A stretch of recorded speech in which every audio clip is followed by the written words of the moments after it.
नमस्कार आप सभी को। आज की इस वीडियो में हम जानेंगे आईपीसी का सेक्शन 239 और 240। ये दो सेक्शन किस बारे में बात करते हैं। ये बात करते हैं कि अगर कोई पर्सन उसको पता है कि ये नकली सिक्के हैं, फिर भी वह उन सिक्कों को यूज़ करता है, ठीक है, लेन देन करता है उससे, तो उसको पनिश किया जाएगा आईपीसी के सेक्शन 239 और 240 में। जो सेक्शन 239 है ये काउंटरफिटिंग कॉइन जो है उसको यूज़ करने की बात करता है, और जो 240 है उसमें इंडियन कॉइन की बात की गई है। अगर इंडियन कॉइन का जो काउंटरफिटिंग कॉइन है, मतलब जो नकली सिक्के इंडियन कॉइन के, तो उनको अगर यूज़ करता है तो उसको अलग तरीके से सज़ा मिलेगी।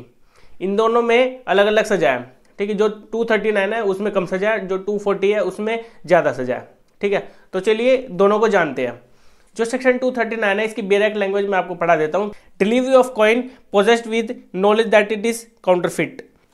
जो ये लाइन बता रही है कि अगर डिलीवर करता है कोई कॉइन, ठीक है, जो काउंटरफिटिंग कॉइन है, जो नकली सिक्के हैं, और उसके पास जो रखे हुए हैं उनको यूज़ करता है, ठीक है, और उसको पता है कि ये नकली सिक्के हैं, उसको पता होना चाहिए। जो इसके अंदर की बेरेक लैंग्वेज बता रही है, whoever having any counterfeiting coin which it at the time when he became possessive of it knew to be counterfeit।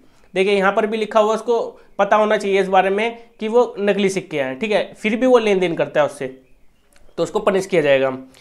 Fraudulently और विद इंटेंट दैट फ्रॉड में बी कमिटेड। किस लिए? ताकि वो फ्रॉड कमिट कर सके किसी पर्सन के साथ, उसको बहला फुसला कर उस पर सिक्के को यूज़ कर सके, ठीक है, लेन देन के लिए, और उसको पता है इस बारे में कि ये नकली सिक्के हैं, इनको मैं यूज़ करके फ्रॉड कर सकता हूँ।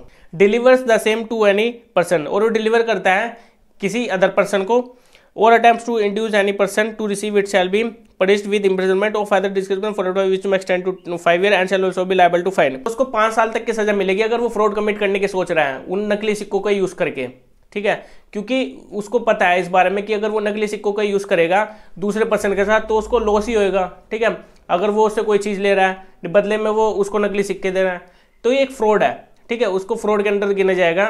420 उसके ऊपर लगाया जाएगा साथ में, और साथ में 239, ये दो सेक्शन साथ में लग जाएंगे, ठीक है। तो इसमें जो 239 है इसमें 5 साल की ही सजा दी गई है। और जो सेक्शन 240 है, सेक्शन 240 इंडियन कॉइन की बात करता है। अगर इंडियन कॉइन को यूज़ करता है और उसको पता है कि ये नकली है, ठीक है, इंडियन कॉइन्स, तो जो 240 है, 240 के अंदर बताया गया है deliver of Indian coin possessed with knowledge that it is counterfeit, और उसको नॉलेज है कि ये काउंटरफिट है, ये नकली है, ठीक है, जो इंडियन कॉइन्स है।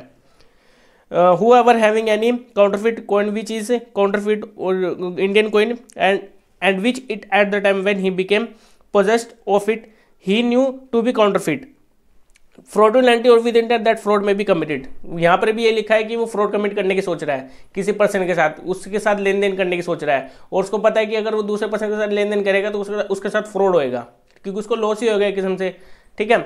और delivers the same to any person और attempts to induce any person to receive it shall be punished with imprisonment of other description for a term which may extend to 10 year and shall also be liable to fine. देखिए यहाँ पर 10 साल की सजा दी गई है, साथ में फाइन भी लगाया जाएगा, और 239 में भी उसमें 5 साल की सजा थी और साथ में फाइन लगाया जाएगा, ठीक है, डबल सजा हो गई है यहाँ पर, ठीक है। वो जो 239 है वो जो 240 जो सेक्शन 240 है, ये दोनों ही सेक्शन कॉग्निजेबल है, नॉन बेलेबल है, ठीक है, और नॉन कंपाउंडेबल है। लेकिन जो 239 है ये ट्राइबल मजिस्ट्रेट फर्स्ट क्लास है, और जो 240 है tribal by court of session है, ठीक है। इन दोनों में ये डिफरेंस है सिर्फ, मतलब कि ट्रायल कहाँ पर चलेगा, कोर्ट ऑफ सेशन में 240 का, और जो 239 है ये कहाँ पर चलेगा, ये चलेगा triable by magistrate first class. इन दोनों में सिर्फ ये डिफरेंस है, बाकी सब कुछ सेम है, ठीक है। और इंडियन कॉइन इसमें काउंट होएगा 240 में। अगर 240 के अंदर वो किसी भारतीय सिक्कों का अगर आदान प्रदान करता है तो उसका यूज़ करता है, तो मतलब कि अगर किसी पर्सन को पता लग गया कि ये नकली सिक्का है तो फिर क्या करेगा, वो कंप्लेंट ही करेगा, उसके खिलाफ एफआईआर दर्ज कराएगा, पुलिस वालों को बुला लेगा। अगर आपके साथ भी ऐसा होता है तो आप क्या करें, आप सीधा थाने में कंप्लेंट करें, उसके बाद आपके पास ये राइट है कि आप उस पर्सन को मतलब कि सज़ा दिलवा सकते हैं, क्योंकि वो आपके साथ फ्रॉड कमिट करने की कोशिश कर रहा है। अगर आपको ये कहीं भी होता हुआ दिखता है, अगर आपको ये पता लग जाता है कि कोई नकली नोटों नकली सिक्कों का यूज़ कर रहा है, ठीक है, तो वहाँ पर उसको वो पनिश करा सकता है, उसके खिलाफ एफआईआर दर्ज कराकर, ठीक है। अगर आपके साथ भी ऐसा हो रहा है तो आप भी सतर्क हो जाइए, क्योंकि आज के टाइम में काफ़ी कुछ ऐसा घट रहा है, ठीक है, क्योंकि आज का जो समय है काफ़ी मॉडर्न टाइम हो गया है, और इस मॉडर्न टाइम में काफ़ी चीज़ें न्यू टेक्नोलॉजी के बेस पर यहाँ पर नई नई चीज़ें आने लगी हैं, ठीक है। तो इससे आप बचिए, ठीक है, अगर आपको ऐसा दिखता है तो आप सीधा थाने में जाकर कंप्लेंट दर्ज करा सकते हैं। ठीक है, तो ये सेक्शन 239 240 सेक्शन था जिसमें फ्रॉड कमिट करने की कोशिश की जा रही है नकली सिक्कों का यूज़ करके। ठीक है, तो इसमें यही था आज की वीडियो में। अगर लेन देन करता है कोई पर्सन नकली नोटों के साथ, नकली सिक्कों के साथ, ठीक है, तो उसको वहाँ पर पनिश किया जाएगा। अगर आपको यह वीडियो में कुछ अगर कोई भी डाउट होता है, अगर आप मुझसे बात करना चाहते हैं तो आप मेरे टेलीग्राम चैनल को ज्वाइन कर लीजिए और हमारे चैनल को सब्सक्राइब जरूर कर लीजिए, जिससे कि आपको डेली की नोटिफिकेशन मिलती रहे। और जो हमारी जो डेली वीडियोस अपलोड होती है कानून के बारे में, कानून से रिलेटेड, ठीक है, उसके बारे में भी आपको जानकारी अच्छे से मिलेगी। ठीक है, अब हम मिलते हैं अपनी नेक्स्ट वीडियो में काफ़ी इंटरेस्टिंग टॉपिक पर। Okay, bye.